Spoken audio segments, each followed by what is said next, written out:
Helo, a chroeso i'r gwersi Carlam Cymru, Ffrangeg 2023. So, mae gennym ni 4 sesiwn blwyddyn yma, un ar ynganiad, y dibynnol, cerdyn llafar a rhagenwau uniongyrchol ac anuniongyrchol. So, heddiw, byddwn ni'n ffocysu ar ynganiad am yr arholiad llafar. So, bonjour, je m'appelle Madame Pritchard et je travaille à l'Esgol Gymraeg Brodir. A hoffwn i ddweud I ddechrau fel arfer fy mod i'n dysgu Gymraeg, felly weithiau dwi'n gwneud camgymeriadau. So, ymddeheiriadau am hynny, byddai'n trio fy ngorau glas. So, l'objectif aujourd'hui, c'est comment utiliser votre prononciation du français pour l'examen oral. So, sut I gwella ynganiad yn Ffrangeg am yr arholiad llafar. So, I rai bobl, un o'r agweddau anoddaf ar ddysgu iaith tramor yw ynganiad. Pan fyddwn yn dysgu iaith dramor, mae yna synnau dydyn ni ddim wedi arfer gwneud. Enghraifft, mae llyfariaid trwynol, llyfariaid cefn y gwydd, r, a llythrennau nid neu dywel yn gwneud ynganiad Ffrangeg un o rhwystrau mwyaf wrth ddysgu iaith. Gawn ni weld os allwn ni fynd i'r afael a rhai o rhain, gobeithio. So, I ddechrau, dyma'r yr wyddor yn Ffrangeg. Dwi'n siŵr dych chi wedi gweld o'r blaen yn eich gwersi Ffrangeg yn yr ysgol efallai ym mlwyddyn 7. Ac efallai ar y pryd roeddech chi'n gwybod o beth yw'r pwrpas dysgu'r wyddor mewn iaith, ond mae'n actually defnyddiol iawn oherwydd mae'n helpu chi gyda'r phonics a'r sŵn y llythrennau yn yr iaith newydd, so'n Ffrangeg yma. So dyna fe, ni'n cael A, B, C, D, E, F, G, H, I, J, K, L, M, N, O, P, Q, R, S, T, U, V, W, X, Y, Z. Cwbl o pethau I trafod. So, mae G a J, so mae nhw'n kind of swapio. So mae G yw G, a mae J yw G. Okay, so G yw G a G yw J. A'r ail peth yw Y e I. So mae I yw I dot, ond mae Y yw E. Weithiau, yn enwedig yn Saesneg, pan mae'r disgyblion yn gwrando I, maen nhw'n meddwl I ddechrau bod mae'n E. Ni'n cael I a'n Y, so Greek I, a ni'n cael V, W, so double V, a ni'n cael Q e U. Okay, so mae sŵn U yn really bwysig yn Ffrangeg. Okay, so dyna'r wyddor. So ni'n mynd I symud ymlaen nawr i'r phonics, so le francophonique. So, I ddechrau, ni'n mynd I edrych at les accents. Nawr, wrth gwrs, dych chi wedi gweld yr acennau yn aml yn Ffrangeg, ac efallai dych chi wedi dysgu sut I ddefnyddio nhw a pam maen nhw'n bwysig. Ond os na, dwi'n mynd I fynd trwy bob un naw, un am y tro, jyst I esbonio pam maen nhw'n defnyddio nhw, a sut maen nhw'n newid sŵn neu efallai newid ystyr y gair. Okay? So ni'n cael C gyda teil efallai, lasidi, ysydila. A wedyn ni'n cael E gyda accent aigu. So l'accent aigu, the acute accent, mynd i fyny. A wedyn ni'n cael l'accent circumflex, so the circumflex, y to ar y top yna.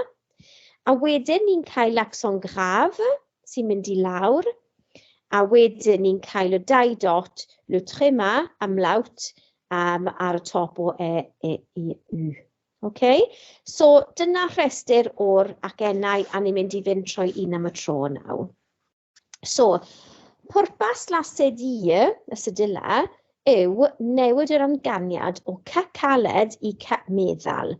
So c i s. Yn Ffrangeg fel yn Saesneg, mae'r llythyren c yn gwneud y sain s meddal o flaen e i dot a y, a'r sain c caled o flaen a o i u.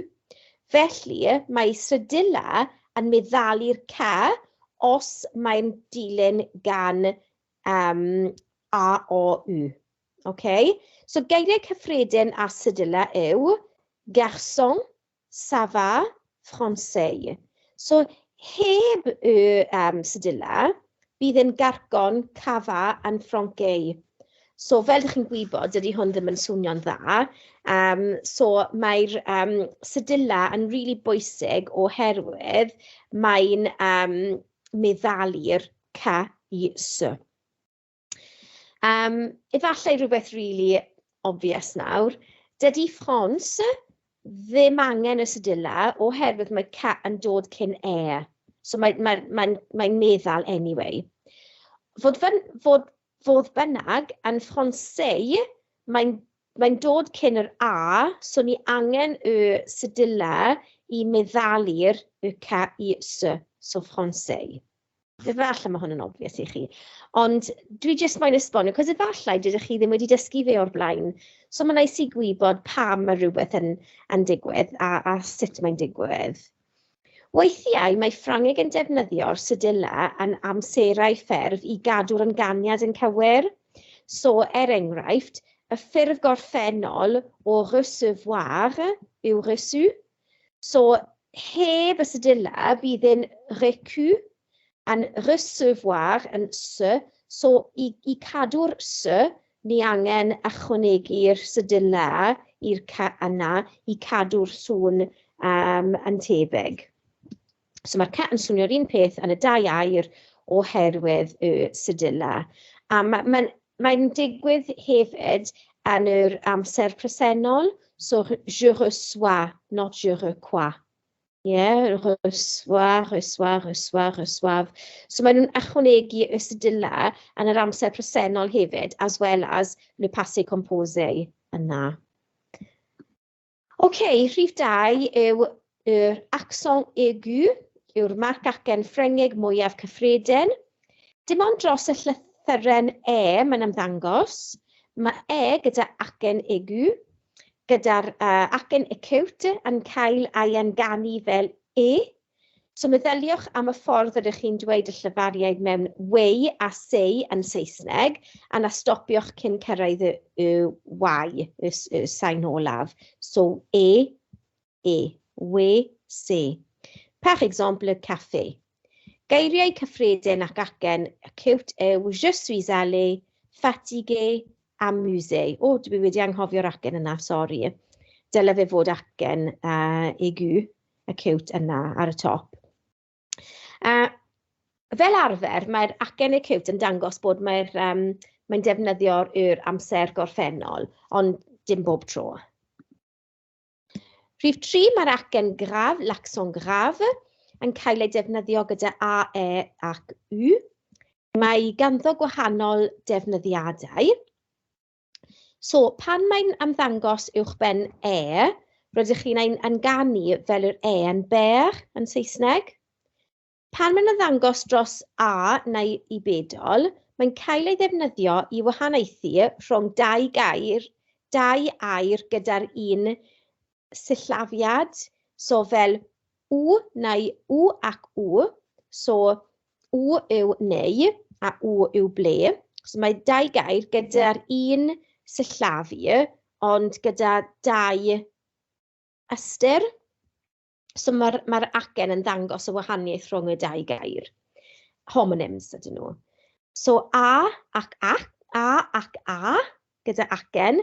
So mae a yma heb yr acen yn gallu fod yn cael, has. So fel il a yn Sian, mae ganddo fe ci. A gyda acen, so par exemple, je vais à Paris, yw i. Mae'n gallu fod yn hefyd wrth gwrs. A wedyn, la a la. So la as in so la gare. A wedyn la gyda acen yw yna. Okay, so gobeithio dwi'n dangos chi nawr bod mae'r acennau yn bwysig. Weithiau dwi'n credu mae rhai disgyblion yn difalu ble i roi nhw, ond gobeithio ar ôl astudio pam rydyn ni'n defnyddio nhw, gobeithio bydd yn helpu chi defnyddio nhw yn well. Mae eithriadau fel voilà a déjà ac roedden nhw'n gwreiddiol cyfangiadau o eiriau oedd yn defnyddio'r accent grave. So basically contractions, so cyfangiadau yw pan maen nhw'n ymuno dau gair gyda'n gilydd, ond felly maen nhw'n maybe push it to make it shorter. So fel voilà et déjà.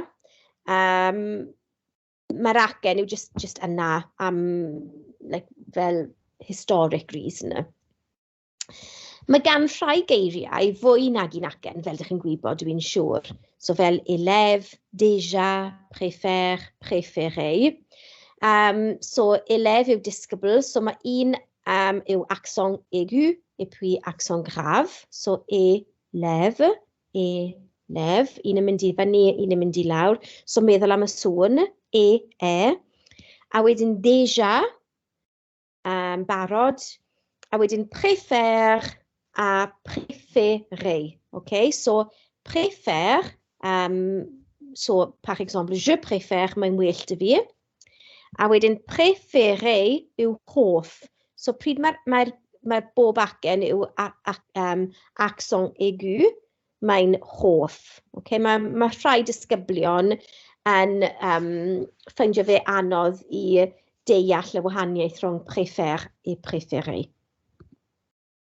Par exemple, musée, accent aigu, collège, accent grave, frère, accent grave, préfère, aigu et grave, manger, j'ai mangé, bwytais, so accent aigu, café, tête, circonflexe, règle, préféré, hoff, élève, disgybl, classe, et bière. So mae pob fath o yna. Mae yna 3 prif reswm dros yr accent circonflexe, so mae hwn yw y to. So rhif 1 yw i helpu gyda ynganiad. So gallai dangos sut i ynganu'r llafariad gyda to ar ei ben. Mae a yn troi i a yn tash. Mae yn troi i fel yr accent grave, pêche, ac mae o yn troi o fel yr ynganiad Ffrangeg o, so to. So dyna'r reswm cyntaf. Yr ail reswm yw gwahanu o eiriau arall.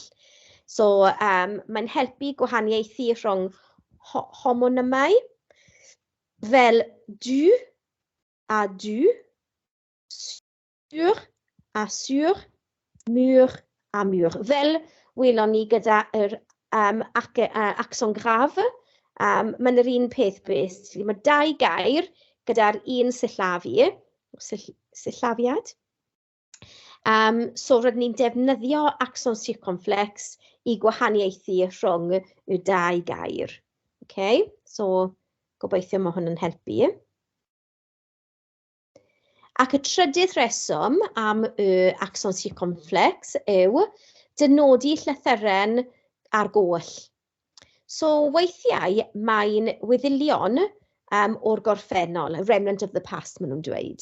So, par exemple, mae forêt, enghraifft, yn edrych fel y gair Saesneg forest. Okay?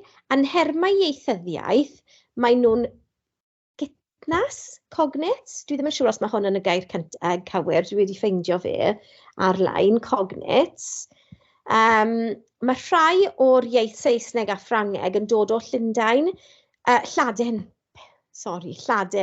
Felly mae ganddyn nhw llawer o eiriau tebyg, ond rhywle ar y llinell stopiodd y Ffrancwyr yn ganu'r s a rhoi gyda accent circumflex yn ei le i ddangos ei bod nhw wedi gollwng llythyren. So os ni'n mynd yn ôl at forest yna, mae'r s wedi diflannu a mae'r circumflex, mae to yna, yn dangos bod roedd s yna. So forest yn newid i ffrangeg. Mae'n debyg i'r gyfangiad, contraction, yn Saesneg, lle mae collnod yn dangos bod llythyren ar goll. A enghraifft, theirs would be there is. Like, mae yn is mine. Yeah? Gobeithio ydych chi'n deall. Mwy o enghreifftiau yw hospital, yn sef hospital, court, coast, hotel, hostel. Okay, so gobeithio nawr, ydych chi'n gallu gweld y trydydd reswm am yr accent circumflex yw am llythyren ar goll. Fel arfer. Rhif 5, pwrpas lwtchema yw i ddangos i ni sut i ynganu seiniau llyfariaid olynol, so consecutive vowels, two vowels together. So fel rheol, nid yw'r Ffrangeg yn hoffi sain dwy llyfariaid gyda'i gilydd, ac maen nhw'n creu rheolau penodol i helpu sicrhau hyn. Mae gollwng llyfariad l a la o flaen enw sy'n dechrau gyda llyfariad fel l'accent a'n enghraifft berffaith. Okay, so yn lle dweud le accent, oherwydd mae dau llyfariad gyda'n gilydd, o dwy llyfariad gyda'n gilydd, yn lle maen nhw'n just rhoi, maen nhw'n tynnu ffordd y a'n ychwanegu y collnod yn lle, so l'accent, i helpu gyda'r ynganiad. Ond weithiau mae angen i chi cael yr ail sain llyfariaid yna. So dyna lle mae'r trema amlawt yn dod i mewn. So yr enghraifft mwyaf enwog rydyn ni'n gweld y trema yw y Noel, Nadolig. Yn Saesneg, dydyn ni ddim yn defnyddio'r trema bod ieithyddion, linguists, yn awgrymu dylen ni ei ddefnyddio. Enghraifft, re-evaluate and cooperation, oherwydd rydyn ni yn ganu'r ail llyfariad, the second vowel, re-evaluate, cooperation. So mae linguists yn credu dylen ni defnyddio l'outrema, yr amlawt yna. Diddorol ond yw e. Wel, dwi'n credu mae'n diddorol. Yn Ffrangeg, mae rhaid i chi cael y trema neu bydd y 2 neu 3 llyfariad yn gwneud un sain yn unig. So fel yn me, ond, so mae jyst sŵn, mae'r 2 llyfariad gyda'n gilydd yn ond, a mais, so mais, ni actually dweud i dot yna. Okay? Mewn ansoddeiriau sy'n gorffen yn GU, y ffurf yna waidd yw GUI.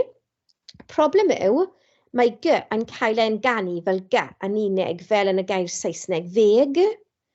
I'ch atgoffa i enganu'r sain I olaf, rydych chi'n ychwanegu'r trema dros yr ibedol. So mae'r ansoddau'r egu, acute, yn y ferna waidd, yn troi i egu. So egu, just i dangos bod ni yn dweud yw, egu. Okay? Mae'n anodd weithiau ond yw e. Right, les liaisons. Qu'est-ce que c'est que faire la liaison? Quand on parle de faire la liaison en français, il s'agit de prononcer la dernière consonne muette qu'il y a à la fin d'un mot et de la lier au début du mot suivant qui commence par une voyelle.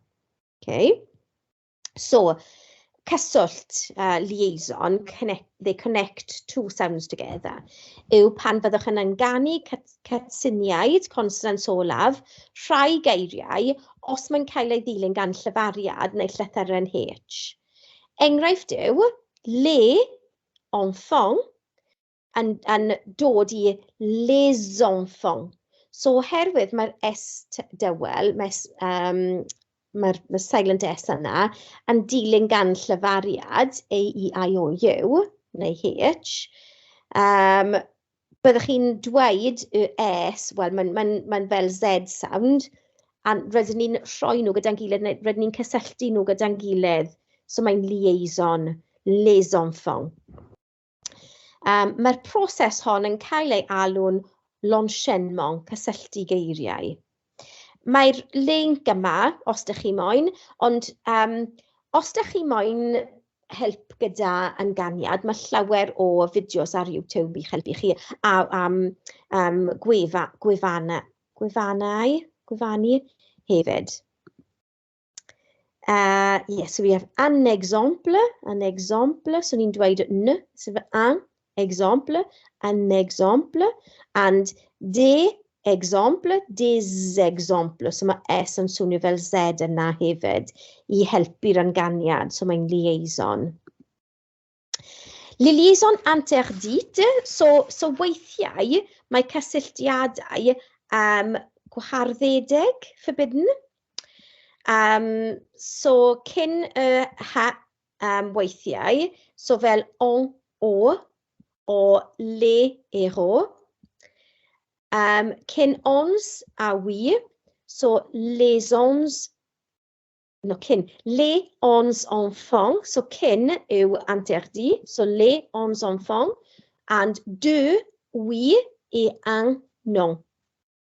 Ar ôl enwau priod, so proper nouns, fel enwau, names of people, fel Robert, a llefydd fel Paris.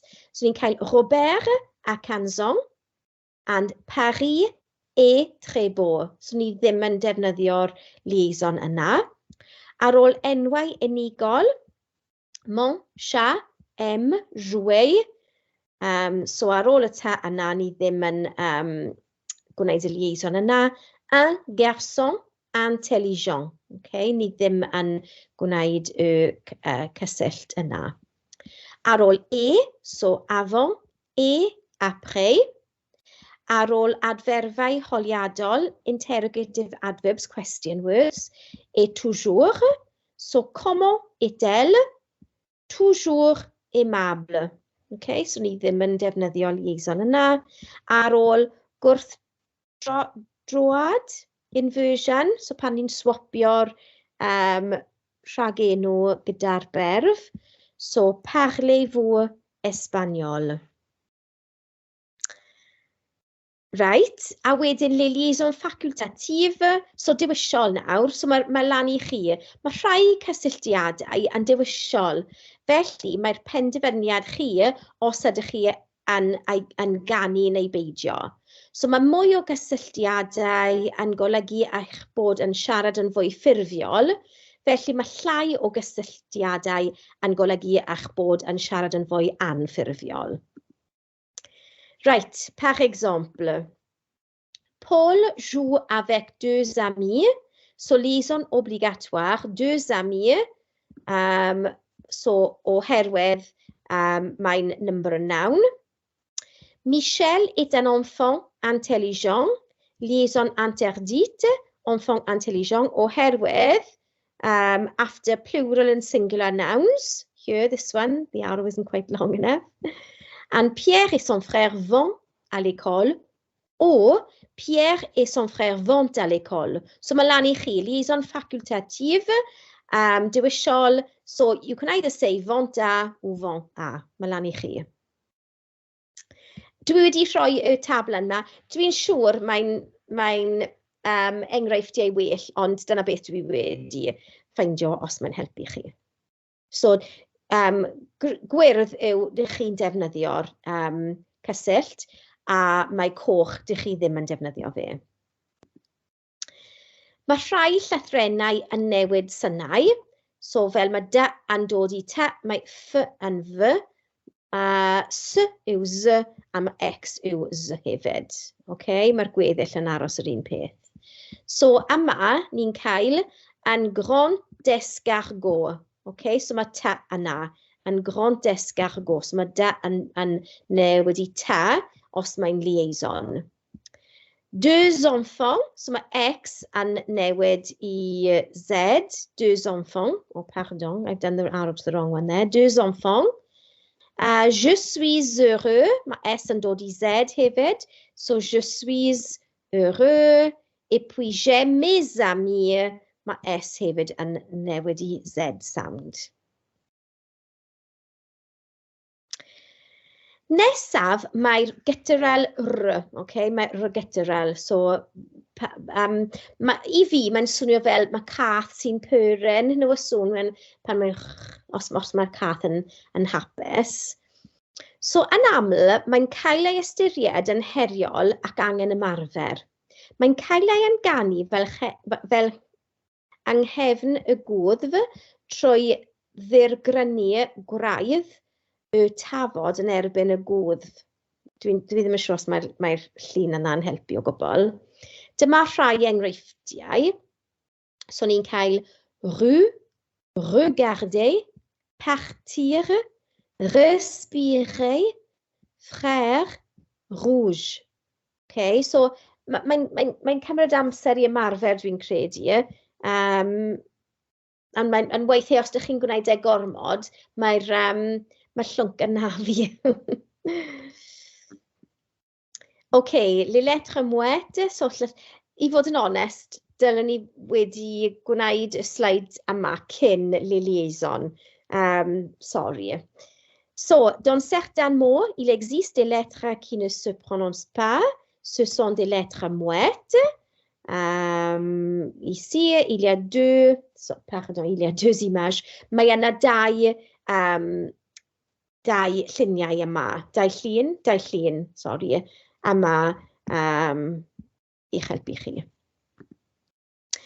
So, ydych chi wedi clywed am y rheol careful?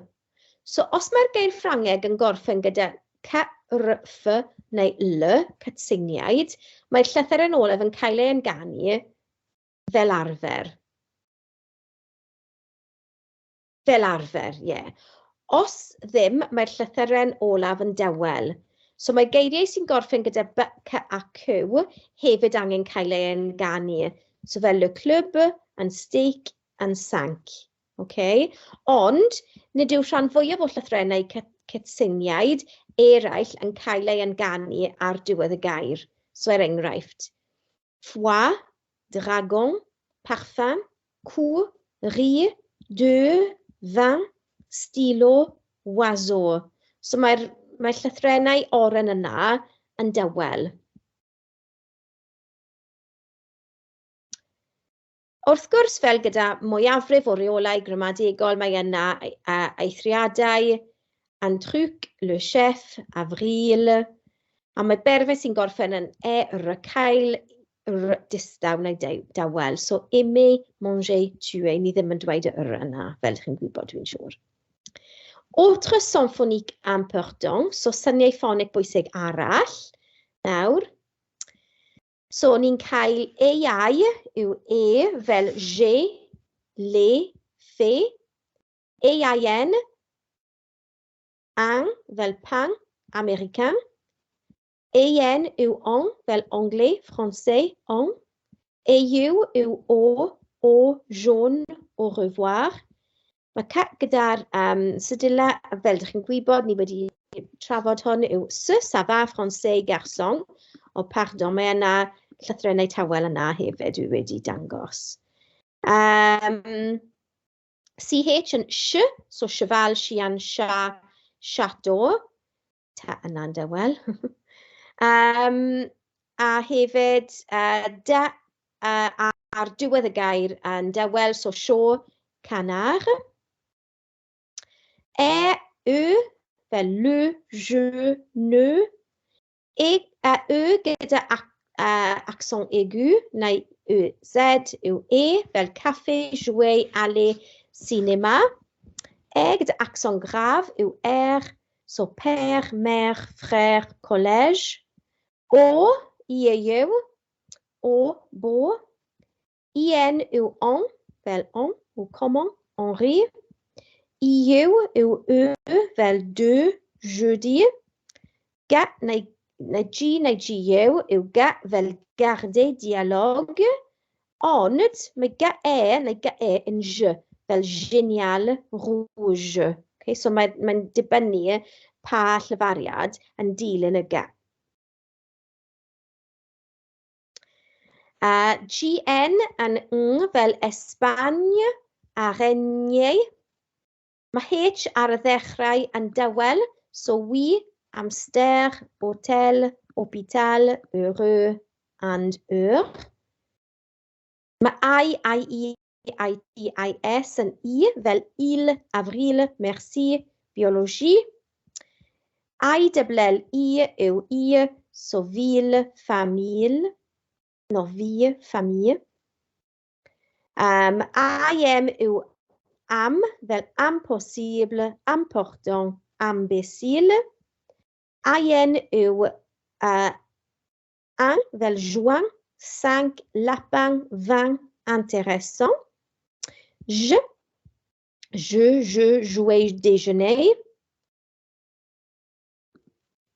Llythrennau tawel yna.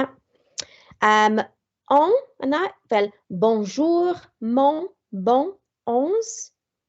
OI yn wa, fel moi, toi, au revoir, oiseau, 60. OU yw ou, fel ou, joue, bonjour, oublier, sou. Ffrind fi sy'n dod o Ffrainc wedi dweud bod mae hi wastad yn gwybod os mae rhywun yn siarad Saesneg oherwydd maen nhw'n dweud bonjour yn lle bonjour. So cofiwch chi ddweud bonjour, gyda ddim yn bonjour, i swnio mwy Ffrangeg. Mae QU yn fel 4, cans, car, et con. Mae R, fel ni wedi just wedi gweld, rêve et rendre, fel yn cefn y gwfd. S yn y canol o'r gair yn swnio fel Z, fel cousin, saison. Mae yn Z hefyd ar y diwedd, so grise, rose. A mae ta ar y diwedd yn dawel, fini, jouer. A wedyn i orffen, mae i bedol yn U fel une sur rue. UI yn oui, so huit, oui, suis, aujourd'hui. UN yw un fel un, lundi, brun. UNI yn U as in une, lune. X yn y canol yw yn neud X ar y diwedd yn sy fel 60 and 10. Neu X ar y diwedd yn gallu fod yn dawel fel rideau et chateau. A os mae gen gorffen gyda Z, mae'n E as in ave, chanter. So, gobeithio mae hwn yn helpu. Mae G naw, dwi'n siŵr ydych chi'n gwybod hwn. Je.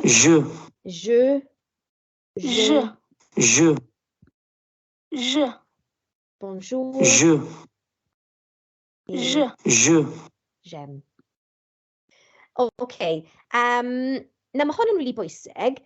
Mae'r E, so I gyda accent aigu, Z, A, S, A, T, A, I bedol, E, T, A, N, T. Maen nhw I gyd yn swnio fel fel AY, fel May yn Saesneg, May. So, j'ai joué au foot, vous jouez au foot, il jouait au foot, j'aime le foot et le rugby, j'aime jouer au foot, je jouais au foot, il jouait au foot. Mae llawer o amserau wahanol yma, so ni'n cael y gorffennol, j'ai joué, vous jouez, yw presennol, rydych chi'n chwarae. Il jouer yw'r amherffaith, e fel a, jouer yn yr rhagenw, no, berfenw, the infinitive, jouer. Jouer amherffaith, so person cyntaf, a jouer amherffaith a jouer, so trydydd person unigol a lluosog. A maen nhw gyd yn cael yr un sŵn, so mae hwn yn gallu fod yn confusing weithiau. Eien owen ien, mae ganddyn nhw'r un sain on, fel anglais, oncle, enfant, a mae yn gwneud y sŵn an, fel intéressant, enfant, lapin. Ni'n cael intéressant, mans, fantastique, intelligent, en France, vin, décevant, cans, singe, cousin.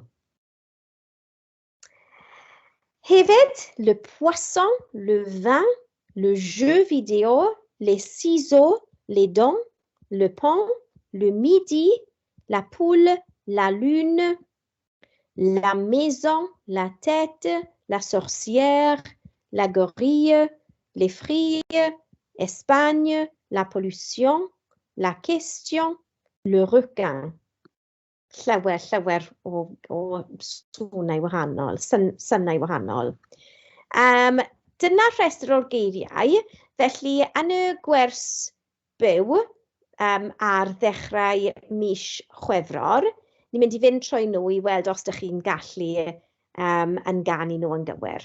Okay, so os ydych chi'n mewn ymarfer, ydych chi'n gallu pause y recordiad naw ac ymarfer nhw cyn ddechrau mis Chwefror.